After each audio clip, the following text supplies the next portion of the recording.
अस्सलाम वालेकुम स्टूडेंट्स। तो उम्मीद करता हूँ आप तमाम स्टूडेंट्स बेटा खैरियत से होंगे। तो जी बेटा, end of year school base assessment SBA 2026 grade 6 English का जो बेटा आपका पेपर है वो इस वीडियो के अंदर कंप्लीट विद आंसर मैं आपके साथ शेयर करूँगा। तो सबसे पहले ग्रेड 6 इंग्लिश का जो आपका बेटा इस वीडियो के अंदर पेपर शेयर करने लगा हूँ, ये आपका बेटा वेरिएंट नंबर 1 होगा। नेक्स्ट वीडियोस के अंदर वेरिएंट नंबर 2, वेरिएंट नंबर 3 भी बेटा मैं आपके साथ शेयर करूँगा। इस वीडियो के अंदर जस्ट मैं बेटा आपके साथ variant number 1 with answer share करूंगा। तो आपने बेटा वीडियो को कंप्लीट वॉच करना है, क्योंकि ये वेरिएंट नंबर 1 बहुत ही इंपॉर्टेंट होने वाला है। क्योंकि अगर आप वेरिएंट नंबर 1 को कंप्लीट रेडी कर लेते हैं तो आपके लिए वेरिएंट नंबर 2 और वेरिएंट नंबर 3 रेडी करने में बहुत ज़्यादा आसानी होगी। तो सबसे पहले बेटा आपका जो ग्रेड 6 इंग्लिश का पेपर होगा वो बेटा आपका 100 मार्क्स का होगा, जिसमें आपके पास 3 घंटे का कुल टाइम होगा। अब 100 मार्क्स में भी बेटा आपके 2 पेपर होंगे, पेपर ए और पेपर बी। इन दोनों पेपर्स को सबसे पहले आपने समझना है। पेपर ए आपका बेटा 48 मार्क्स का होगा, जिसमें आपका ऑब्जेक्टिव पार्ट होगा। ऑब्जेक्टिव पार्ट से मुराद आपको MCQs आएंगे 48 मार्क्स के पेपर ए में। अब 48 मार्क्स के बेटा आपको 32 MCQs आएंगे और हर एक MCQs बेटा आपका 1.5 मार्क्स का होगा। Okay, clear.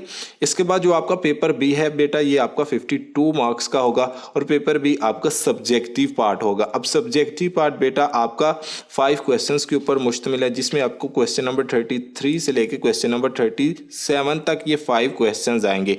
तो बेटा जब मैं आपके साथ पेपर बी शेयर करूंगा तो आपको पेपर बी के हवाले से थोड़ा सा गाइड कर दूंगा। तो सबसे पहले हम बेटा MCQs की तरफ आते हैं। MCQs शेयर करने से पहले मेरी आप तमाम स्टूडेंट्स से एक छोटी सी रिक्वेस्ट है, अगर आप बेटा चैनल पर नए हैं चैनल को ज़रूर सब्सक्राइब करें, वीडियो को कर दें जल्दी से लाइक। तो सबसे पहले क्वेश्चन नंबर 1 है आपका हिस्सा ऑब्जेक्टिव यानी कि MCQs number 1। Identify the types of the underline pronoun used in the sentence. हमारे पास ये सेंटेंस है, where is the shop of new cycles. तो इधर जो आपका अंडरलाइन वर्ड किया गया है इसकी pronoun used in the sentence बतानी है। तो इसका बेटा आपका ए ऑप्शन करेक्ट होगा, इंटेरोगेटिव। इसके बाद question number 2, choose the correct adjective of the word action. तो इसका है बेटा आपका B option, active. Question number 3, choose the antonym of the underline word. It was not a difficult task for experts. तो इसका बेटा सी ऑप्शन बेटा आपका करेक्ट होगा, यानी कि डिफिकल्ट क्या होता है, थोड़ा सा मुश्किल। तो इसका हमने उल्ट बताना है, मुतजाद बताना है, तो वो है आपका होगा इजी यानी कि आसान। ए ऑप्शन करेक्ट होगा। Question number 4, fill in the with an objective pronoun Amar give dash a wise piece of advice. तो इसका बनेगा Amar give him a wise piece of advice. B option बेटा आपका करेक्ट होगा। Question number 5, identify an abstract noun from the given words. तो यह है bravery. तो बी ऑप्शन इसका भी करेक्ट है आपका। Question number 6, identify the gender of the underline word the computer is not working properly. तो यह है न्यूटर। डी ऑप्शन बेटा आपका करेक्ट होगा। Question number 7, choose the correct modal verb to show ability. I dash play the piano when I was 10 year old. तो ये है आपका I could play the piano when I was 10 year old. B option correct होगा। Question number 8, choose the sentence with the correct use of comma. तो वो है आपका बेटा C option, I have a pen. Pen के बाद comma लगाया, फिर बुक एंड डायरी। ऊपर देखें इसी सेंटेंस के ऊपर ए ऑप्शन को देखें, आई हैव अ पेन, ये भी इधर तक ठीक है।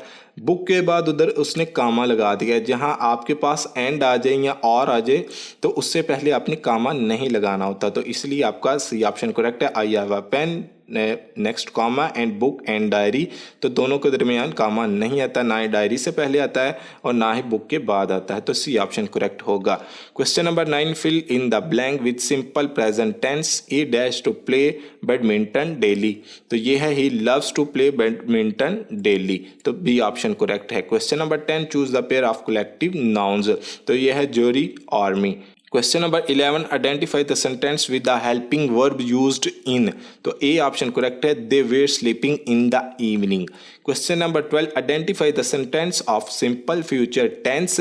तो ये है आपका बेटा A option, I shall join Pak army in future. तो आपने सिंपल फ्यूचर सेंटेंस बताना है, तो ये आपका ए ऑप्शन होगा। उसने कहा है आई shall join Pak army in future, तो फ्यूचर का वर्ड इस्तेमाल हो गया, तो उसने कहा है सिंपल फ्यूचर टेंस आपने बताना है, तो इसका ए ऑप्शन करेक्ट होगा। Question number 13, convert the following sentence into past perfect tense. तो ये हमारे पास एक सेंटेंस है, इसका हमने पास्ट परफेक्ट टेंस बनाना है कि Newton gave the laws of motion. तो ये आपका सी ऑप्शन होगा, Newton had given the laws of motion. Question number 14, she organise the event dash for the family. तो ये होगा she organise the event herself for the family. Question number 15, complete the sentence with binomial pair. I was searching for stationery shop dash in the city. Here and there in the city. आपका B option correct होगा। Question number 16, identify the type of underlined noun. Hope is all we have left. तो ये hope underline word है, इसकी आपने type बतानी है। तो ये कौन सी टाइप है? ये है abstract noun. Question number 17, identify the sentence with SVO structure. SVO structure का आपने सेंटेंस बताना है, आइडेंटिफाई करना है। ये हमारे पास स्ट्रक्चर है ना, इसका हमने सेंटेंस आइडेंटिफाई करना है, वो आपका ए ऑप्शन करेक्ट होगा। They are members of the parliament. इसके बाद question number 18, identify the sentence with the use of post modifier. तो इसका बेटा आपका ए ऑप्शन करेक्ट है, the students in sun glasses is new. इसके बाद क्वेश्चन नंबर 19 है, इसका आपने ये वर्ब बतानी है, please dash your shoes before entering the house. तो ये है टेक ऑफ, आपका सी ऑप्शन करेक्ट होगा। Question number 20, find the abbreviation of PM. तो इसके आपने फुल फॉर्म बतानी है, prime minister. Question number 21, what does the idiom hit the nail on the head. तो ये है टू से समथिंग एक्यूरेटली, बी ऑप्शन बेटा आपका करेक्ट होगा। Question number 22, find out the main verb from the sentence. यानी कि एक सेंटेंस है, ये हमारे पास सेंटेंस है, इसकी हमने मेन वर्ब फाइंड आउट करनी है। Rahman had not worked at the museum for 10 year. तो ये आपका बेटा ए ऑप्शन करेक्ट होगा, वर्कड। ये हमारे पास आगे फाइंड आउट मेन वर्ब। इसके बाद question number 23, choose the type of underline adjective in the given sentence.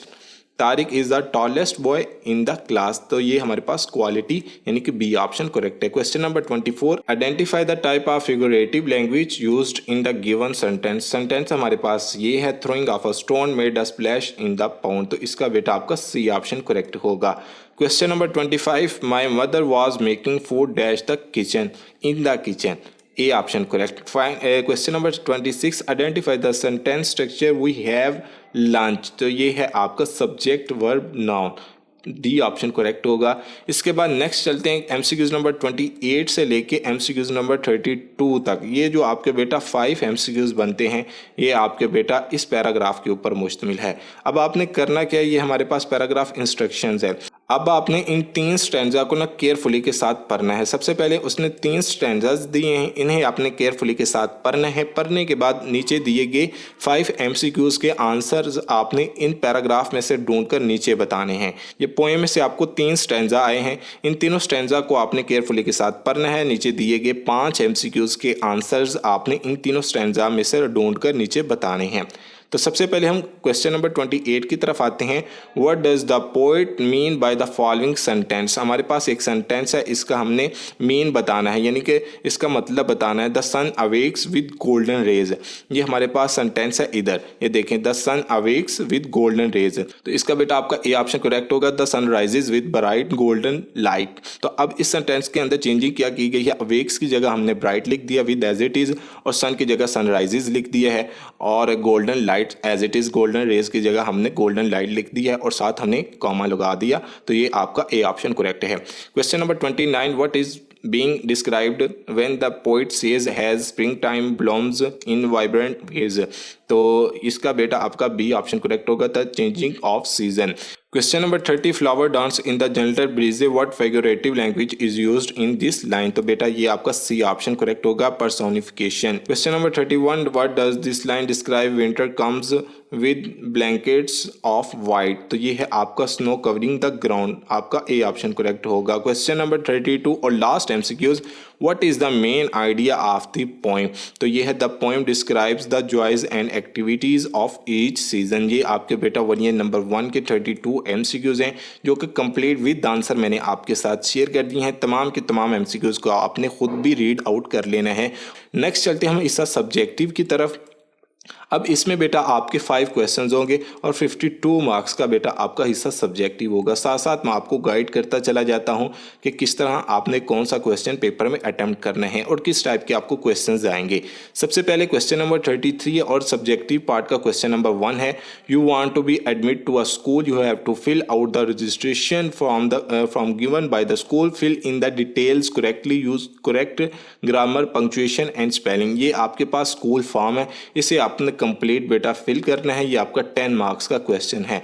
अब इसका आंसर क्या है, सबसे पहले आपने एडमिशन रिक्वायर्ड इन क्लास लिखनी है, आपने किस क्लास में एडमिशन लेना है, यानी कि स्टूडेंट नेम लिखना है, जेंडर ये मेल है या फीमेल है, डेट ऑफ बर्थ लिखनी है, फादर का नाम लिखना है, फादर का प्रोफेशन लिखना है, यानी कि आपके फादर क्या काम करते हैं, होम एड्रेस लिखना है, सिटी का एड्रेस लिखना है, आप किस सिटी से ताल्लुक़ रखते हैं, आपने अपने विलेज का नाम लिखना है, फिर आपने अपना डिस्ट्रिक्ट लिखना है और फिर आपने लास्ट पर साइन कर देना है। तो इसका आंसर ये है। 6 स्टूडेंट नेम है शमसा अंजम, या इधर आप कोई भी नाम लिख सकते हैं। इसके बाद जेंडर फीमेल या मेल, इसके बाद आप डेट ऑफ बर्थ लिख सकते हैं। इसके बाद आपने फादर का नेम, अपने फादर का नेम लिखना है। इसके बाद आपने अपना फादर का प्रोफेशन लिख लेना है, 1 मार्क्स इसका भी हो गया। इसके बाद आपका होम एड्रेस क्या है वो आपने लिख देना है। इसके बाद सिटी लाहौर या सियालकोट या इस्लामाबाद या रावलपिंडी जहाँ से भी हैं आपने अपनी सिटी का नाम लिख लेना है। इसके बाद डिस्ट्रिक्ट आपने अपने टीचर से पूछ लेना है, आप किस डिस्ट्रिक्ट से हैं, लाहौर से, तो लाहौर लिख देना है। इसके बाद आपने लास्ट पर अपने साइन कर देने हैं।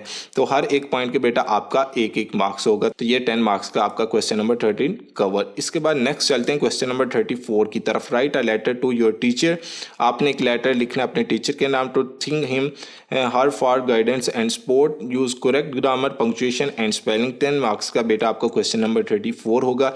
अब क्वेश्चन नंबर 34 का आंसर बेटा आपका ये है, आप नोट कर सकते हैं। सबसे पहले आपने लेटर लिखना किस तरह से है, आपने लिखना है एग्जामिनेशन हॉल, फिर आपने सिटी ABC लिखना है। सिटी का नाम नहीं लिखना, जस्ट आपने ABC लिख देना है। इसके बाद डेट लिखनी है, माई रिस्पेक्टेड टीचर, टीचर के नाम हाथ लिखना है तो आपने लिखना है माई रिस्पेक्टेड टीचर। इसके बाद अस्सलाम वालेकुम, I hope this letter finds you well, I am very thankful to you on behalf of my class, we all have pass the exams with good grades, we can never forget what you have thought as you will be my favorite teacher always, I cannot forget you, I wish that I got an opportunity to study under your guidance again। तो नीचे आपने लिख देना है may you stay blessed and happy always। Last पर आपने closing कैसे करनी है, your students XYZ, नीचे इसके मार्क्स लिखे हुए हैं। ये आपका क्वेश्चन नंबर 34 का आंसर है। इसे आपने अच्छे तरीके से बेटा तैयार कर लेना है। इधर से आपका आंसर एंड होता है और इधर से आपका शुरू होता है। इसके बाद नेक्स्ट चलते हैं क्वेश्चन नंबर 35 की तरफ। रीड द पैराग्राफ केयरफुली, आपको एक पैराग्राफ दिया जाएगा जो कि इधर से लेके इधर तक है, आपका लाइफस्टाइल तक। आपने इस पैराग्राफ को केयरफुली के साथ पढ़ना है। आंसर द क्वेश्चन, इस पैराग्राफ के अकॉर्डिंग नीचे दिए गए क्वेश्चंस के आपने आंसर देने हैं। यूज़ करेक्ट ग्रामर यूज़ करनी है, पंक्चुएशन यूज़ करनी है एंड स्पेलिंग की मिस्टेक आपकी बिल्कुल भी नहीं होनी चाहिए। 10 मार्क्स का बेटा आपका ये क्वेश्चन है। सबसे पहले हमारे पास ये पैराग्राफ है, your heart does amazing thing day in and day out.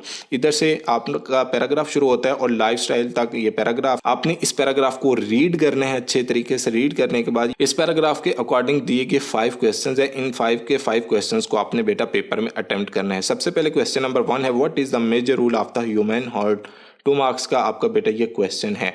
अब इसका आंसर आपका ये है क्वेश्चन नंबर 1 का, the major task of heart is to keep oxygenated blood circulating throughout your body. ये आपका क्वेश्चन नंबर 1 का आंसर है 2 मार्क्स का। इसके बाद नेक्स्ट चलते हैं question number 2, compare the size of an adult and a child's heart. 2 marks का आपका ये भी बेटा क्वेश्चन है। इसका आंसर ये, adult heart is larger than child's heart, it is about the size of 2 hands clasped together, a child's heart is about the size of a fist. इसके बाद नेक्स्ट क्वेश्चन नंबर 3 है। Question number 3, why should we take care of our hearts.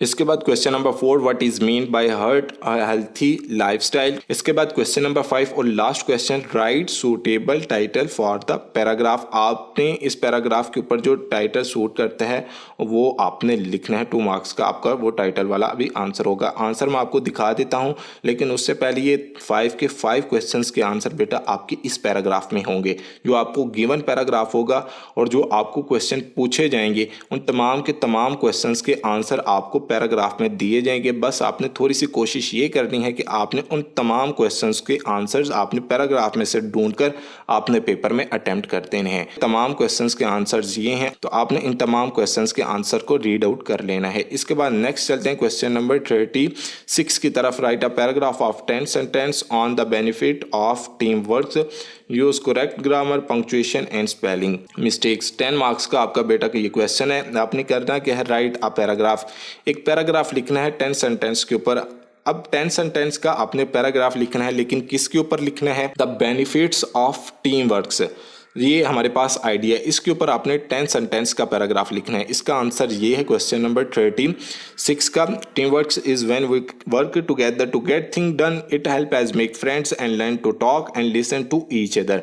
इधर से आपका paragraph शुरू होता है और लास्ट पर आपने लिख देना team works is important in school, in games and even when we grow up. तो इधर तक ये बेटा आपका पैराग्राफ है 10 सेंटेंस का। इस पैराग्राफ को आपने पेपर में अच्छे तरीके से अटेम्प्ट कर लेना है। 10 मार्क्स का बेटा ये आपका पैराग्राफ है। इसके बाद question number 37, listening, speaking and reading questions are given in the rubrics. 12 marks का बेटा आपका लास्ट क्वेश्चन होगा।